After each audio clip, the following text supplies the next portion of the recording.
yesterday we did our dig, and today we're going to wash our finds.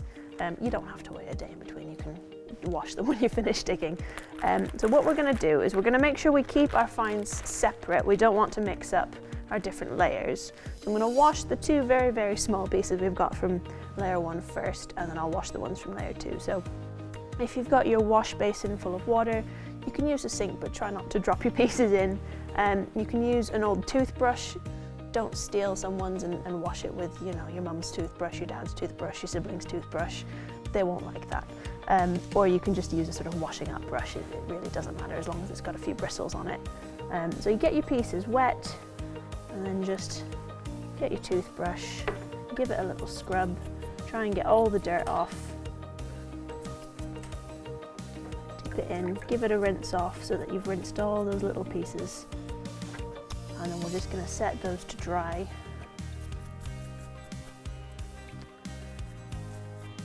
So we'll just give that a bit of a clean.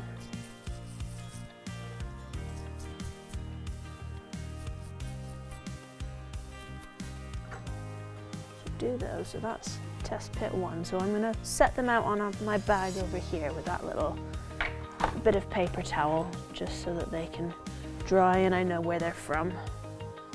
And then we'll get the finds out from our layer 2. And so we've got that really nice piece of pottery. We've got a couple of pieces of glass. So we're going to wash those, and hopefully that'll come up a lot nicer once it's been cleaned. We'll get the glass. Give that a very quick rinse first.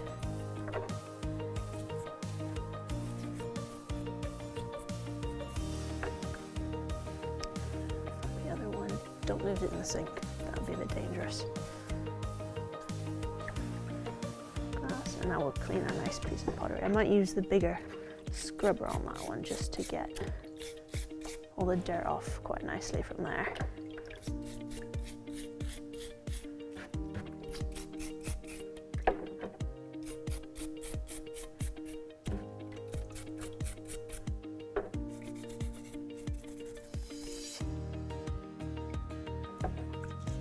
I'll just use the toothbrush to get into these curved bits because that doesn't really fit.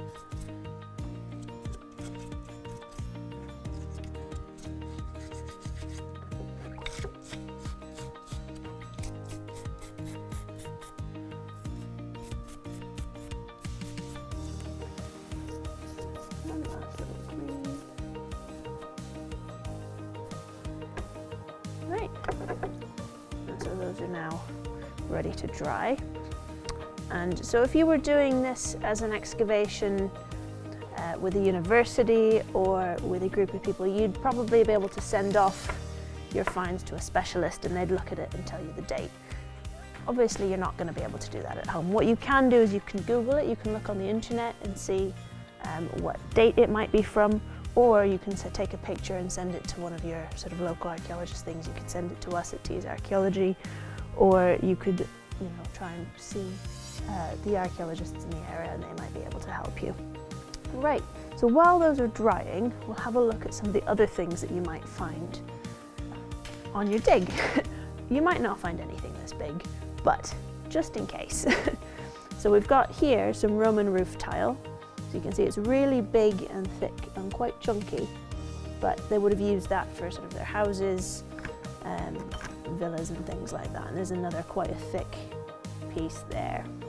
And so these are sort of quite an orangey red colour. If you're not sure, just take a picture and send it in. You can see that's got quite a nice angle to it there. And this one's quite curved. You can almost see sort of ridges there.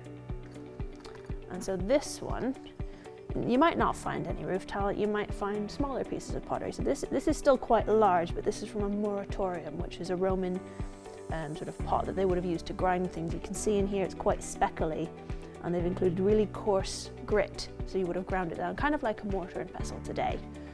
So you might have one of those in your kitchen, and you can see how different it is and how similar it is. And here's another sort of type of Roman pottery, and we've got some nicer small pieces over here. This is black burnished ware. You can see we've got the rim of a pot here. So it comes up, there's the side, there's the rim. And you can see it's got a nice little detail there. This is some Samian ware, which is quite common. Well, it's not common, but it's a very recognisable sort of Roman type of pottery. And then we've got some more here, which has got some nice decoration coming along. It's very, very thin, this piece. It's quite nice. You might not find any Roman. You might find some medieval pottery, which isn't necessarily quite as delicate as some of the Roman things. What we've got here is slightly thicker. You might get some nice greeny sort of glazes on them. So we've primarily got rims here. So this is quite a nice piece with all the green glaze, and you can see it sort of, you've got it on the inside and then it kind of doesn't really have too much on the outside, and it might have worn away and they might have just decorated it like that. This one doesn't have any glaze at all. You can see it might have just worn off. They don't always glaze their pots. Depends what they're used for. You might find something slightly more post-medieval. We've just called it Victorian because a lot of the finds we've got here are Victorian. So we've got a nice little ink pot. So before you had your nice sort of pen like I've got in my hair, you might have had a quill with some ink and dip that in and write. We've got some nice, very small glass bottles. This one's got quite a nice design, but this one's got some nice writing on it. It says Eiffel Tower Lemonade. What does it say on this side? Foster Clark Maidstone. So we can see on this one what it contained. So we know it used to hold lemonade, and we know where it was made in Maidstone, and who made it, which is Foster Clark Limited. So using all the things that you see on the bits of pottery or glass, you can find out quite a lot about what happened in the area. So was that being sold at a shop nearby? Was it imported? You know, those sorts of things. I've got one here that's got ginger beer. Sometimes you'll find a marmalade jar. It's quite nice. We've got some nice blue transfer print. I think it's transfer print. Got some nice Victorian pottery there. You might find quite a lot of this with the nice blue decoration. We've got a little bit of a figurine here. Not necessarily as common as pottery, but it's quite nice. You might not recognise it at first when you pull it out, but give it a clean, you might find a nice little person. Another quite common thing in the post-medieval period are tobacco pipes. We've only got nice ones here. You might not find any that are decorated, but we've got some quite nice decorations on some of these. So we've got like a nice clover and a harp. So this is probably influenced or come from Ireland. Or sometimes you'll just get ones with little decorations up the back or on the little foot. Sometimes you'll get ones that have the stem stamped, and so you'll know who made it or where it was made from the stamp on the side. So this one over here is stamped Newcastle, so we know it's from Newcastle, and on the other side it says Tennant, so that's probably the maker. And so you'd be able to look that up and see, you know, was there somebody called Tennant who was the maker of tobacco pipes in Newcastle? Or you might find some animal bone. So we've got a couple of teeth here. This is quite a nice big tooth, or part of a jaw of another one. Again, you can see some teeth in this. Or you might find some chunkier bits of bone. We've also got a tusk, a nice boar's tusk, or even an antler, which is quite nice to see. And it's quite shiny here, so they probably used it quite a bit, maybe fighting with some other ones. If you don't have a garden and you haven't been able to do a dig, but you have done some beach combing, you might find some slightly bigger pieces. You might still find some pottery and glass and things like that. It just might be a bit more worn down because it, you know, wears down in the sea.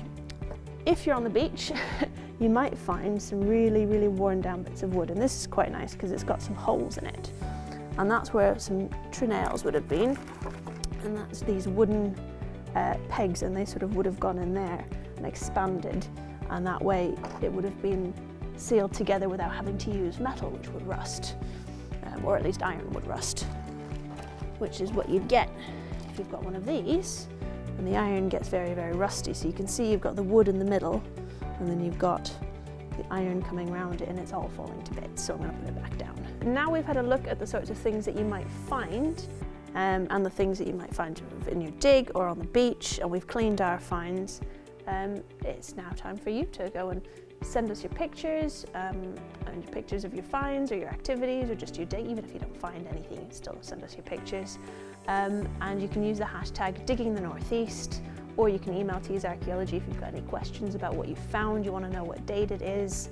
And yeah, so go out and have fun, get digging.